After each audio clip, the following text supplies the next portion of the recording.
November 15, 1315. A mountain pass in Central Europe. An army of armored knights, thousands strong, marching with absolute confidence.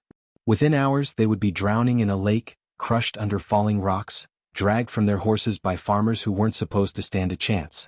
This is the story of Morgarten, and it's going to change how you think about power forever. Let me ask you something.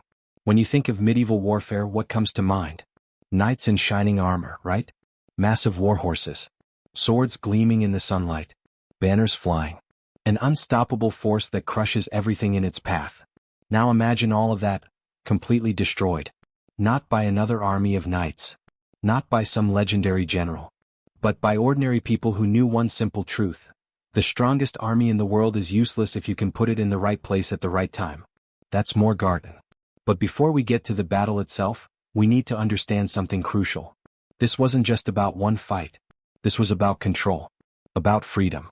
About what happens when the powerful assume they can take whatever they want, and the powerless decide they've had enough. So let's go back. Let's go to the mountains. Picture central Switzerland in the early 1300s. It's not the country you know today. It's a collection of isolated valleys, carved deep into the Alps. Narrow passes. Dense forests. Lakes tucked between peaks. The kind of terrain where you can disappear if you know where you're going, and get completely lost if you don't. 3 valleys matter most to our story: Uri, Schwyz, and Unterwalden. Small communities. Not wealthy.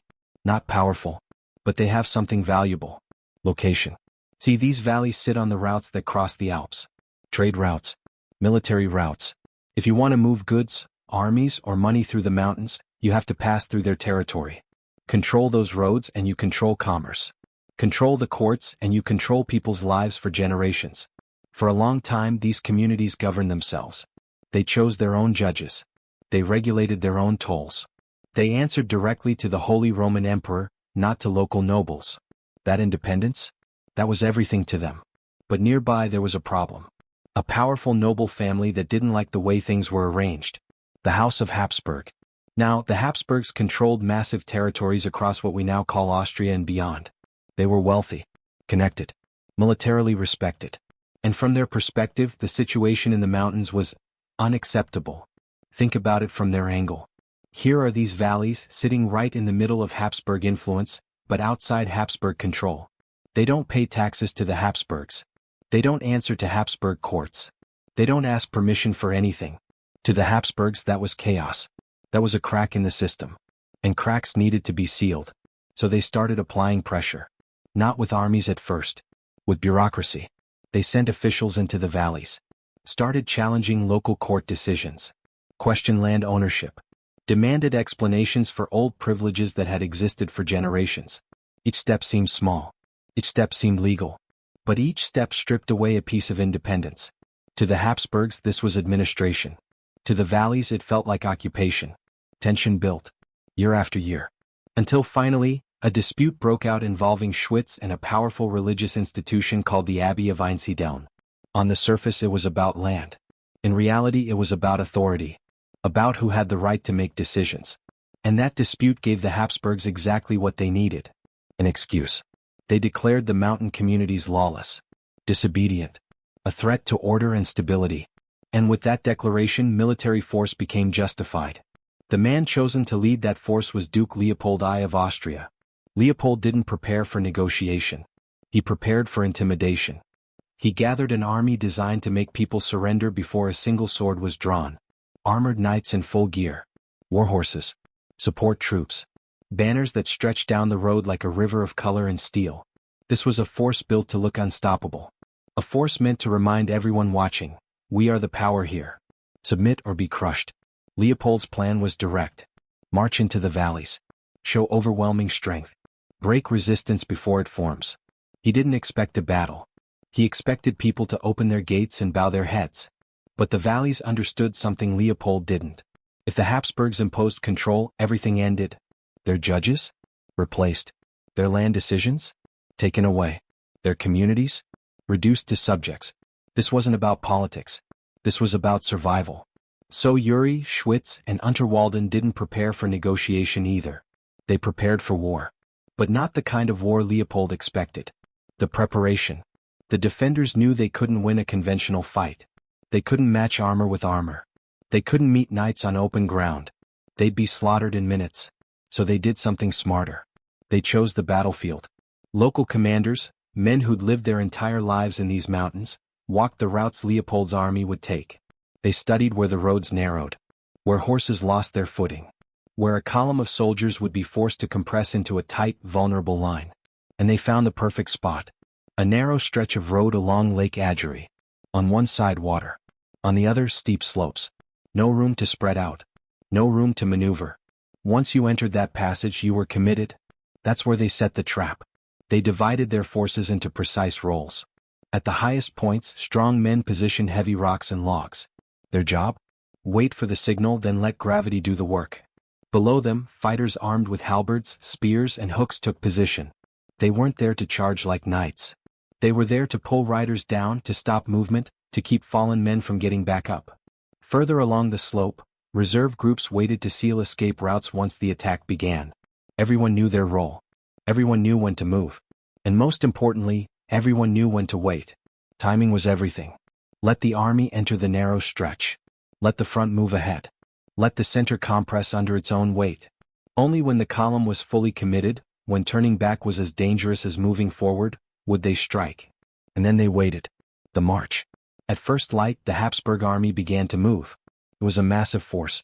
Thousands of men. Armored knights at the front, sunlight glinting off metal. Foot soldiers marching in long lines behind them. Supply wagons creaking under the weight of equipment. The sound of hooves, voices, and clanking armor filled the valley. This wasn't an army trying to hide. This was an army meant to be seen. Meant to inspire fear. At the head of the column rode Duke Leopold himself. From his position, everything looked perfect. The march was smooth. The men were disciplined. The banners were flying high. In his mind, this wasn't even a military operation. It was a formality. A show of force. By the time they reached the valleys, resistance would melt away. But as the column moved deeper into the highlands, it began to change shape. The road narrowed. The walls of the valley pressed in. Knights who had been riding 4 or 5 across were now forced into single file. Infantry bunched up behind them. Supply wagons slowed as the terrain grew rougher. The formation stretched. It compressed. It became long and heavy and difficult to control. And still no one was worried. There was no enemy in sight. No army blocking their path. Just mountains. Just silence. Above them, hidden among the trees and rocks, the defenders watched. They saw the front of the column pass into the narrow section. They saw the center move into position. They saw the rear continuing to push forward, feeding more men into the trap. And then, when the entire army was locked into the terrain, when there was no way to turn around without chaos, the attack began. The first thing the Habsburgs heard wasn't a war cry.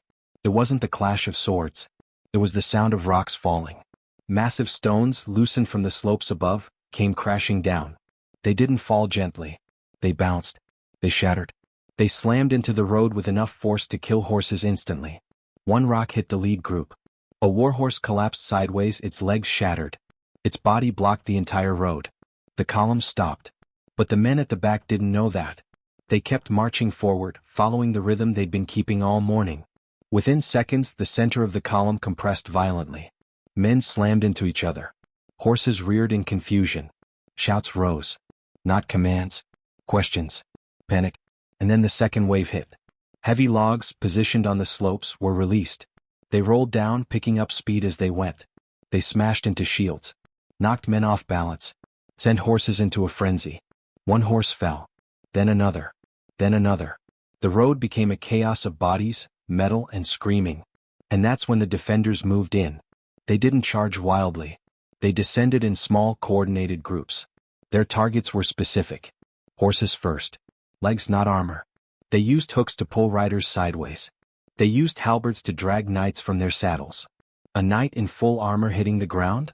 He couldn't get up. The weight of his own protection became a prison. Every fallen body created a new obstacle. Every obstacle tightened the trap. Inside the column, panic spread like fire. Men at the front couldn't move forward. Men at the back kept pushing. Those in the middle were crushed between them. Officers shouted orders, but the words disappeared into the noise. The sound of battle echoed between the water and the stone walls. It was impossible to tell where the danger was coming from. Knights tried to turn their horses. There was no room. Infantry tried to pull back. They were shoved forward by the pressure from behind. The army lost its shape. What had been an organized column became 1,000 individual struggles for survival. Some men tried to climb the slope. They slipped on loose soil, grabbed at roots, fell backward. Others were forced toward the lake. In heavy armor, balance was everything. A single misstep and they went under. Several soldiers fell into the water. The weight of their gear dragged them down.